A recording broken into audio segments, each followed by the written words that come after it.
Everyone welcome to my channel. আজকে আমরা আলোচনা করব এবিটিএ টেস্ট পেপার 2024 ইংলিশের পেজ নাম্বার 26 এর অন্তর্গত যে গ্রামার কোশ্চেনগুলো রয়েছে সেগুলি। সিন প্যাসেজ বা টেক্সটে কোশ্চেন অ্যান্সারগুলি আগের ভিডিওতে আপলোড করা হয়েছে, তোমরা যদি কেউ চেক না করে থাকো তাহলে অবশ্যই দেখে নিও। আজকে আমরা করব গ্রামারটুকু, তাহলে চলো দেরি না করে শুরু করা যাক। প্রথম প্রশ্নে বলছে ডু অ্যাজ ডিরেক্টেড। কয়েকটি প্রশ্ন দেওয়া রয়েছে 6টি, সেটিকে ইনস্ট্রাকশন অনুসারে চেঞ্জ করতে হবে। প্রথমটি আমাদেরকে একটি সিম্পল সেন্টেন্সে জয়েন বা ট্রান্সফার করতে দিয়েছে। কোয়েশ্চেনটি কি বলছে? I was becoming quite daring comma but it was a safe remark. আমি বেশ ডেয়ারিং একটা অ্যাটিটিউড দেখালাম, কিন্তু এটা একটা সেফ রিমার্ক ছিল। তাই এটাকে আমরা সিম্পল করব কিভাবে? In spite of being quite daring it was a safe remark. Next question বলছে his answer filled me with a strange energy and enthusiasm, change the voice. তাহলে এই ক্ষেত্রে উত্তর হবে I was filled with strange energy and enthusiasm by his answer.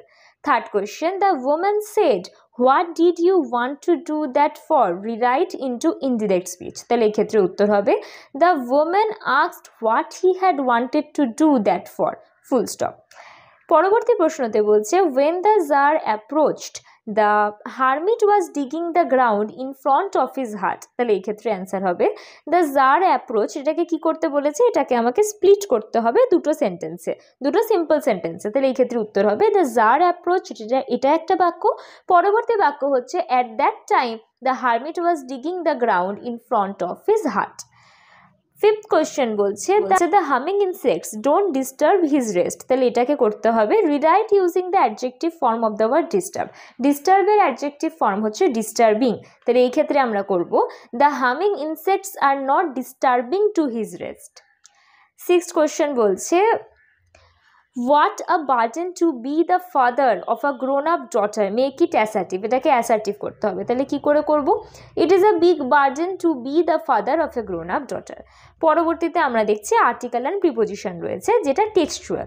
Dash water dripping dash his face, the boy looked dash her. তাহলে এই ক্ষেত্রে উত্তর হবে the water dripping from his face, the boy looked at her. There was a long pause after he had dried his face and not knowing what else to do, dried it again. The boy turned around wondering what next. The door was open. He could make a dash for it down the hall. আমরা জানি thank you ma'am বা thank you ম্যাডামের text থেকে এটি সংগৃহীত। তার পরবর্তীতে কি দেওয়া রয়েছে? Correct the error in the following sentence by replacing the underlined word with the right one from the option given below। তাহলে এই বাক্য থেকে একটি শব্দ যেটাতে আন্ডারলাইন করা আছে সেটা গ্রামাটিক্যালি রং ইউজেস হয়েছে, তাহলে সেটাকে আমাদেরকে সংশোধন করতে হবে। পরবর্তী প্রশ্নে বলছে but the czar did not give him the spade and continuing to dig. তাহলে এই ক্ষেত্রে আমরা দেখছি যে বাক্যটি দেওয়া রয়েছে simple past, did not give him the spade, czar হারমিটকে স্পেড দেয়নি, অ্যান্ড কন্টিনিউইং টু ডিগ, এবং সে তার খনন কার্য চালিয়ে গেছিল। তাহলে এই ক্ষেত্রে উত্তর হবে কন্টিনিউড, অপশন নাম্বার 2 এইটি। তাহলে এখানটাতে আমাদের গ্রামারের কোশ্চেন আনসার কমপ্লিট হচ্ছে। আশা করি ভিডিওটি তোমাদের ভালো লেগেছে। ভিডিওটি যদি ভালো লেগে থাকে তাহলে অবশ্যই বন্ধুদের মধ্যে শেয়ার করো, লাইক করো, আর চ্যানেলটিকে যদি সাবস্ক্রাইব না করে থাকো তাহলে অবশ্যই সাবস্ক্রাইব করে নিও। দেখা হচ্ছে আবার নেক্সট ভিডিওতে। Thank you for watching.